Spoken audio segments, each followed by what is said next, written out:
Pavel Muñoz. Escuchamos su intervención. Buenos días, colegas, buenos días, compañeros, compañeras, buenos días al gremio de transportistas, buenos días, bienvenidos a la Asamblea Nacional, a casa de todos, a la gente que nos puede seguir por los medios de comunicación y a aquellos ecuatorianos a los que nos debemos con la responsabilidad de cumplir la tarea que nos compete como asambleístas, a pesar de que el país se debata en elementos de desinstitucionalización que espero no le cuesten caro a la nación,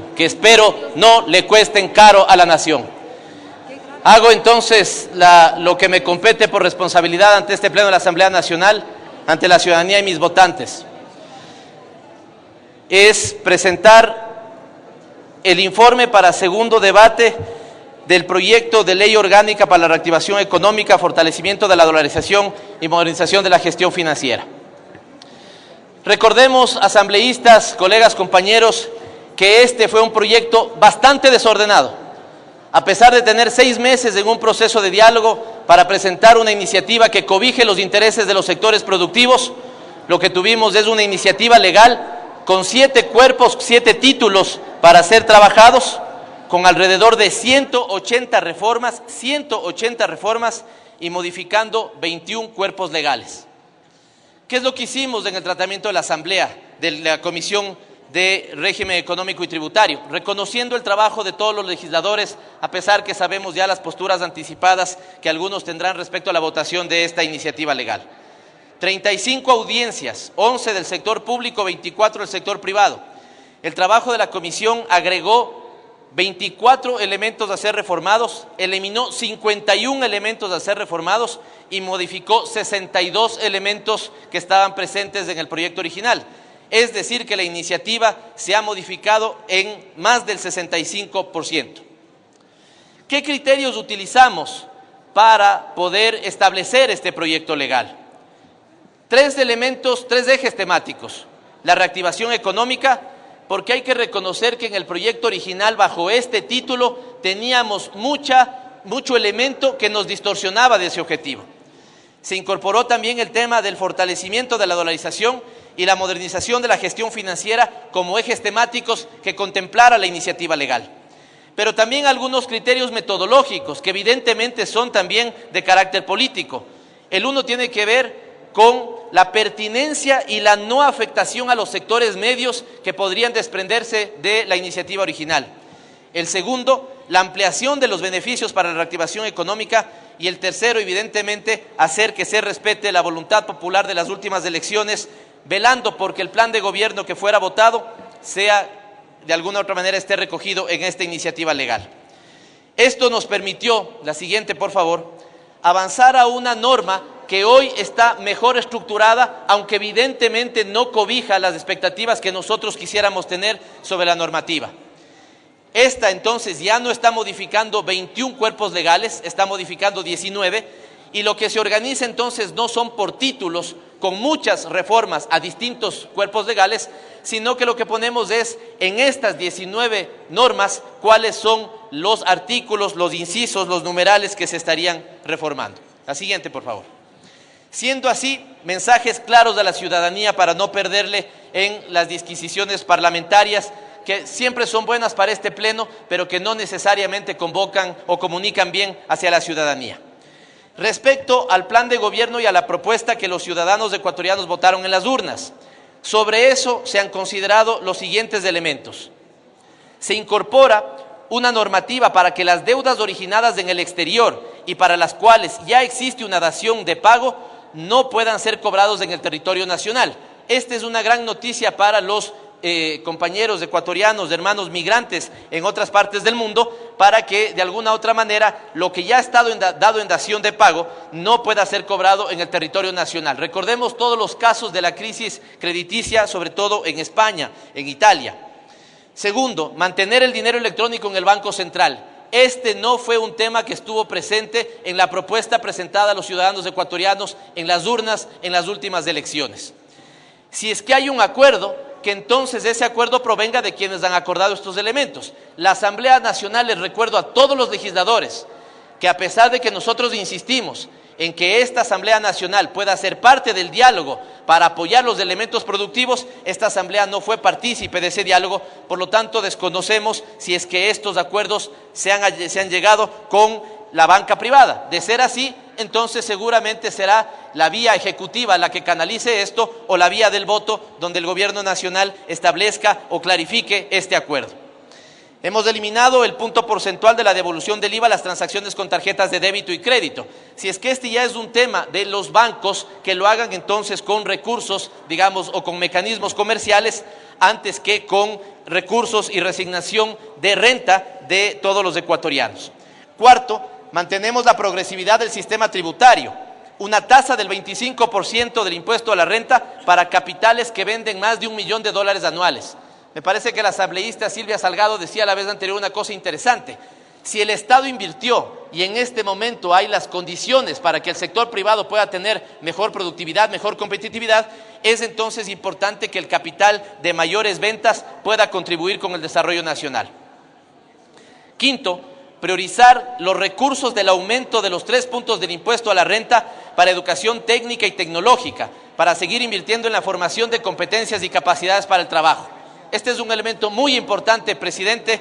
¿Por qué? Porque se le da la orientación de que si queremos trabajar para el trabajo, entonces en ese sentido los recursos que pueden provenir de esta ley prioricen el sistema de formación técnica y tecnológica.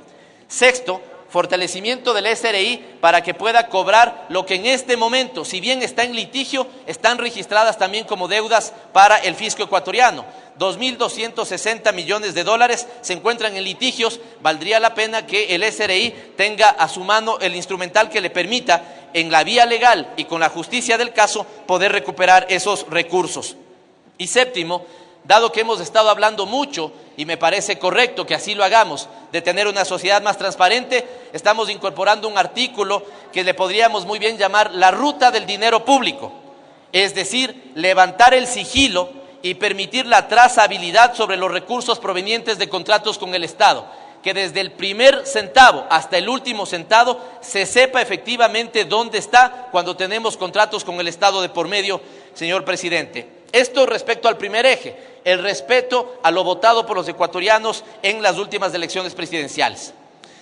Un segundo elemento donde hemos recogido todas las observaciones planteadas por los asambleístas, algunas evidentemente son parte de esta nueva iniciativa, otras no, explicaré las razones. Me parece que muchos coincidimos en algunos de estos elementos. Y presidente, no sé si podría pedir su apoyo para tener algo de mayor silencio en la sala, si no me distraigo mucho en la presentación. Con todo gusto. Señores asambleístas, por favor, está en uso de la palabra en la presentación del proyecto del presidente de la comisión. Les ruego hacer silencio. Gracias, presidente. Gracias, colegas asambleístas. Este me parece que es un elemento central, el segundo eje, porque había cosas impertinentes en la iniciativa legal. Había cosas que podían estar golpeando a la clase media o que podían estar dando mensajes equivocados.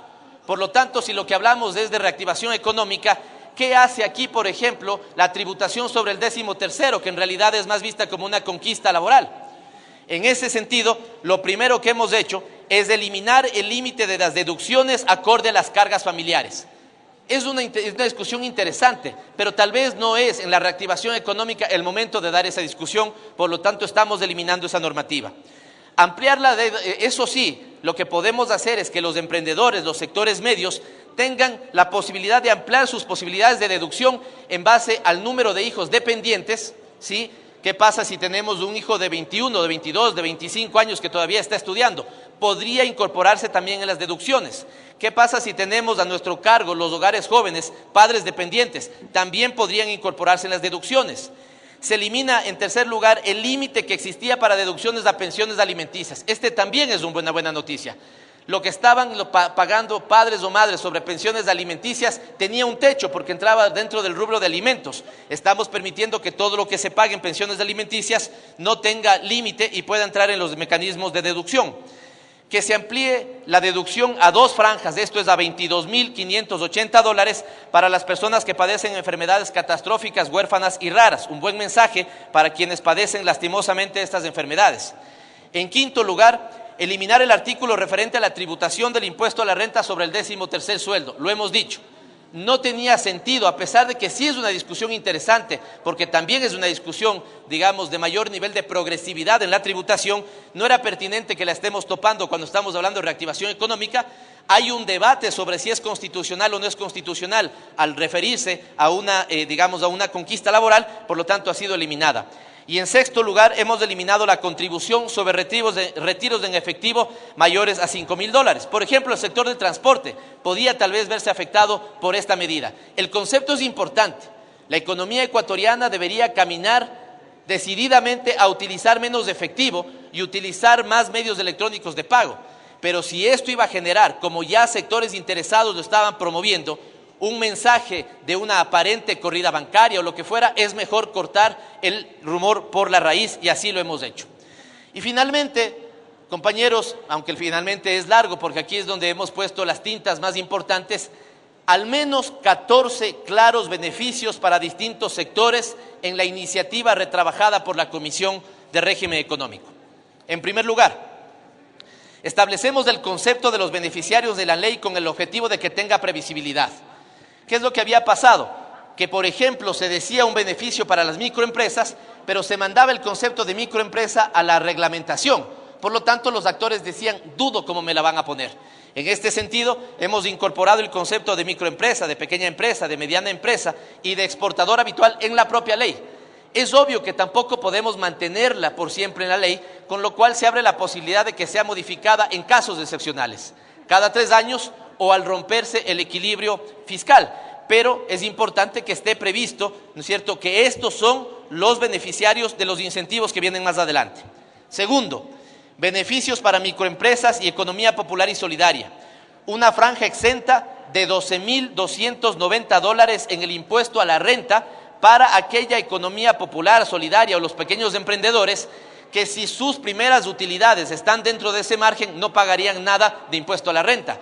Si están por sobre los 11.290, pagarían solamente el impuesto a la renta por el excedente. Es decir, si lo que estamos poniendo es una franja cercana a los, digamos, de 11.000, ¿qué pasa con alguien que tiene utilidades de 14.000? Pagaría solamente por los 3.000 restantes del impuesto a la renta. Subimos a 3 años la exoneración del impuesto a la renta para nuevas empresas. Permitimos que las compras hechas a la economía popular y solidaria para generar encadenamientos puedan tener un 10% más de deducibilidad tributaria, y esto de alguna otra manera permita que los grandes compren a los pequeños. 3. Beneficios para el exportador habitual. Aquí hemos acogido prácticamente la totalidad de expectativas del sector exportador. Número 1, devolución del impuesto a la salida de divisas.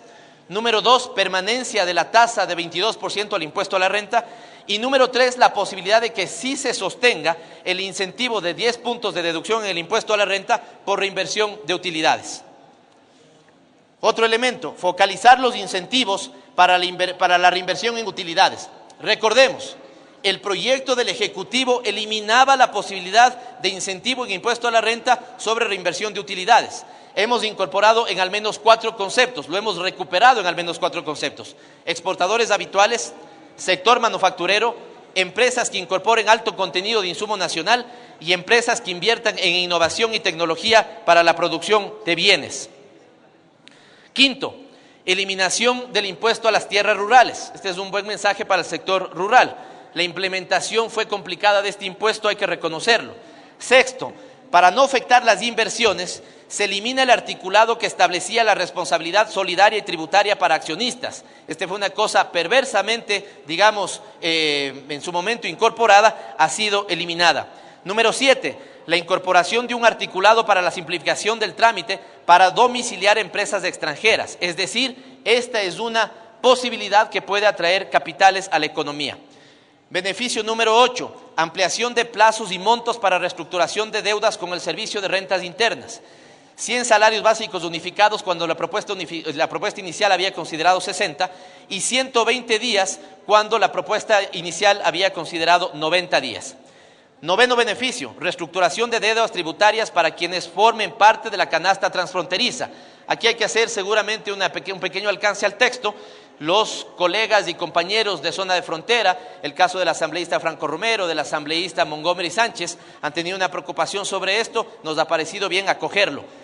Beneficio número 10, condonación de deudas de hasta $20,000 para pescadores artesanales que vieron afectada su proyecto de vida cuando tuvieron problemas incluso en la entrega del crédito por parte de la Corporación Financiera Nacional. Los que somos miembros de la comisión sabemos que este fue un pedido que nos hicieron en la comisión, la hemos acogido favorablemente. 11, inclusión de artículos para solventar algunos problemas de los deudores de buena fe. Este es un capítulo que seguramente todos queremos cerrarlo. El origen de esto está en la ley del año 94, cuando se acogió el paradigma de la desregulación y el no control. Temas que vuelven a querer ser puestos en escena, pero recordemos, la ley aprobada en este recinto en el año 1994, bajo el paradigma de la desregulación, provocó la crisis financiera del 99 y la debacle de muchas familias. Ese capítulo lamentable de la vida nacional todavía no puede ser cerrado adecuadamente con un conjunto de deudores de buena fe.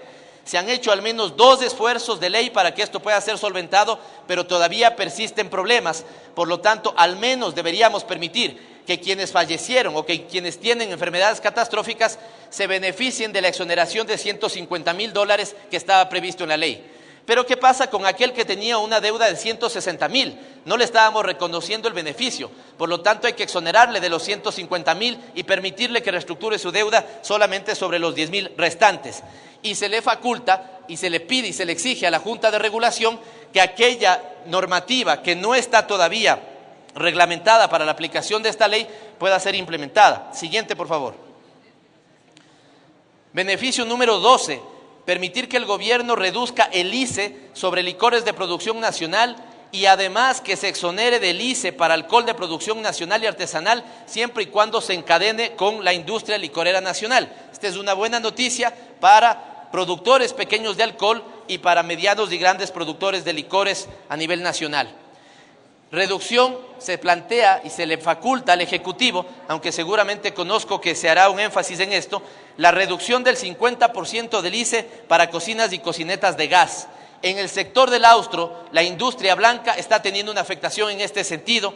No podemos mirar a un lado, hay que atender esa necesidad, pero tampoco podemos botar por la borda una política de Estado, la cual es que en el futuro el país vaya cambiando su matriz energética a una más amigable ambientalmente, más económica y más segura respecto de otra que nos genera un conjunto de problemas, desde la seguridad de los hogares, la importación de gas de uso doméstico y, digamos, la posibilidad o la imposibilidad de que tengamos suficiencia energética en ese sentido.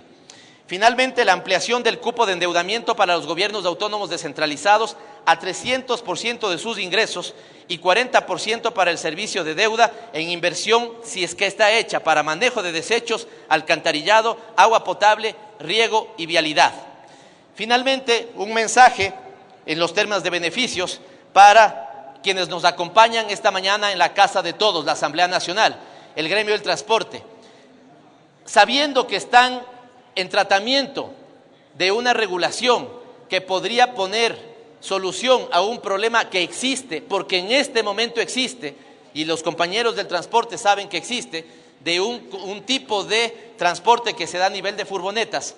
Sabiendo que existe una mesa de diálogo que está planteada, tengo toda la predisposición de eliminar los 4 artículos que fueron incorporados para regular el servicio de furgonetas.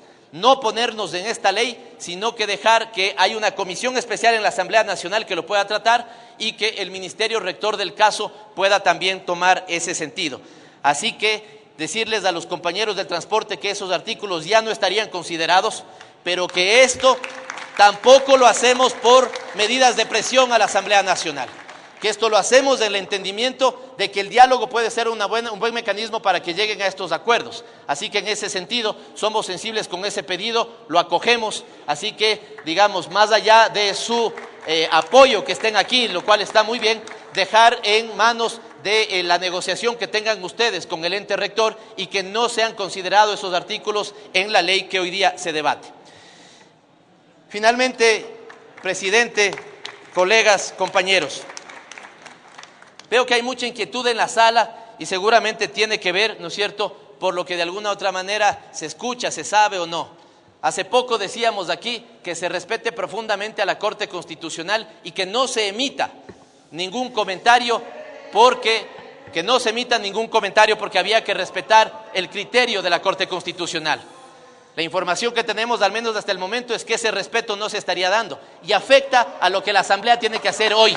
La Asamblea hoy tiene que estar discutiendo esta ley, porque tenemos una opción y si quieren vamos por esa opción, que pase esta ley por el Ministerio, que pase esta ley por el Ministerio de la Ley. Si es que eso es lo responsable con el país, que queden claras las responsabilidades de cada quien. Pero aquí la Asamblea está para legislar y lo que hemos hecho nosotros con la responsabilidad del caso es presentarle a este Pleno de la Asamblea Nacional un informe para que el Pleno de la Asamblea Nacional pueda debatir. Así que ojalá que este debate que nos interesa a todos los ecuatorianos no se ensucie por la coyuntura política, presidente. Ese es mi pedido final. Muchísimas gracias.